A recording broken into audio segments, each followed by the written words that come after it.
안녕하세요. 오늘 저희가 함께 살펴볼 자료는 영상강닷컴 TV 유튜브 채널의 미래보물 창고 영상인데요. 이 영상 참 흥미롭더라고요. 농업을 그냥 식량 만드는 곳 이렇게만 보지 않고 국가안보, 환경, 심지어 미래 에너지까지 다 아우르는 그야말로 미래의 보물창고다 이렇게 얘기하고 있어요. 근데 또 동시에 현장 농민들이 겪는 어려움이나 좀 구조적인 문제들 이런 것도 솔직하게 보여주고요. 그래서 이번 시간에는 이 농업의 엄청난 잠재력 그리고 농촌 현장의 그 힘겨운 현실 이 사이의 간극을 좀 자세히 들여다보면서 이게 당신에게 어떤 의미가 있을지 같이 한번 생각해 보려고 합니다. 자, 그럼 바로 시작해 볼까요? 네, 이 영상에서 제일 눈에 띄는 건 역시 농업을 바라보는 그 시각인 것 같아요. 그러니까 단순히 먹거리 생산 이걸 넘어서는 거죠. 기후 위기나 에너지 위기 시대에 농업이 할 수 있는 역할이 정말 많다는 거예요. 예를 들면 뭐 물자원 관리, 지하수 함양 같은 거요. 그리고 지구 온도 낮추는 역할도 하고 탄소 저장, 그러니까 그 탄소 배출권 관련해서도 잠재력이 크다는 거죠. 심지어는 햇빛이나 바람을 이용한 재생에너지, 그 아리백 있잖아요. 그거 달성하는데도 농업이 아주 중요한 보고가 될 수 있다. 이렇게까지 강조를 해요. 아리백이요? 아, 기업들이 쓰는 전력 100%를 재생에너지로 바꾸자는 그 캠페인이죠. 네, 맞습니다. 농업이 거기에도 기여할 수 있다는 거니까 이건 뭐랄까 농업의 가치를 경제적인 걸 넘어서 우리 모두의 생존 그리고 지속 가능성의 문제로 확장시키는 그런 관점인 거죠. 당신 삶과도 바로 연결되는 문제입니다, 사실. 와, 농업이 단순 1차 산업이 아니라 기후 조절자 역할도 하고 에너지원까지 될 수 있다니. 네요. 그런데 영상에서는 또, 이렇게 중요한 농업 현장이 실제로는 어려움이 너무 많다, 이렇게 지적하잖아요. 그렇죠. 농촌은 뭐 노인들만 존재하는 곳이다 이런 표현까지 나오고 젊은 사람들은 다 떠나가고 그리고 농민 평균 연소득이 1,000만 원도 안 된다는 거 940만 원 수준이라고요? 와, 이건 진짜 농사만 지어서는 살기 힘들다는 거잖아요. 다른 일을 해야만 하는 현실. 이 숫자는 정말 충격적이네요. 네, 맞아요. 이게 현실이죠.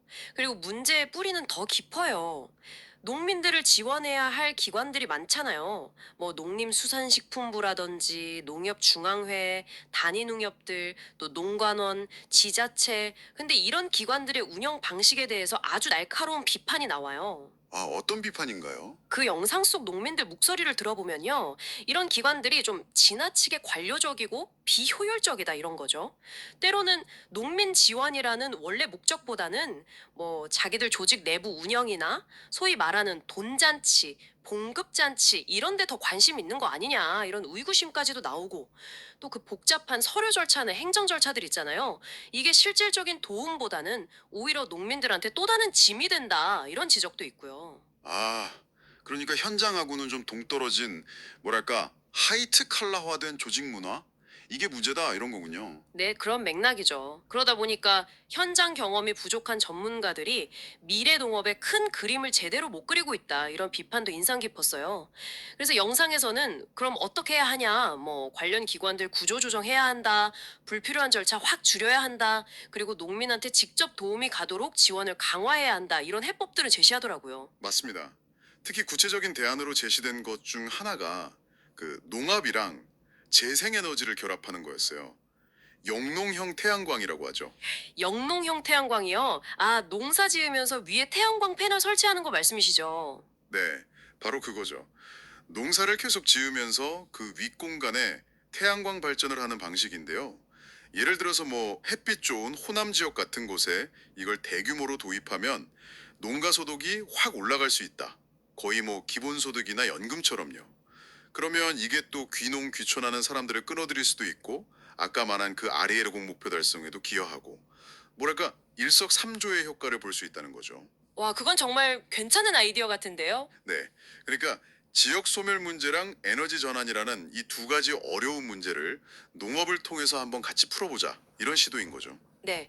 정리를 좀 해보면 이 자료는 결국 한국농어디 미래의 보물 창고가 될 잠재력은 정말 어마어마한데, 동시에 고령화나 낮은 소득, 또 비효율적인 지원 시스템, 현장과의 거리감 같은 풀어야 할 숙제가 정말 많다는 걸 보여주는 것 같아요. 그렇죠. 특히 그 영상 속에서 농민이 주인인데 이렇게 외치시는 농민분들 목소리가 계속 맴도는 것 같아요. 네, 스스로 목소리를 내면서 변화를 요구하고 있다는 점, 이게 참 중요한 포인트 같습니다. 맞아요. 결국 영상은 리더십의 중요성을 강조하면서 마무리가 됩니다. 대통령 한 명, 장관 한 명, 또 농협조합장 한 사람의 결단이 정말 큰 변화를 가져올 수 있다. 이런 희망적인 메시지를 던지죠. 여기서 이제 당신께 한번 던져볼 질문은 이거인 것 같아요. 이 엄청난 잠재력을 가진 미래 보물 창고, 이 농업의 문을 우리가 제대로 열려면 정책을 만드는 사람부터 지원기관, 그리고 사회 구성원인 우리 각자는 과연 무엇을 해야 할까요? 그 논두렁에서 외치는 농민의 목소리랑 책상 위에서 만들어지는 정책 사이의 그 간극, 그걸 메우기 위해서 어떤 고민과 노력이 필요할지 한번쯤 생각해 보는 건 어떨까요?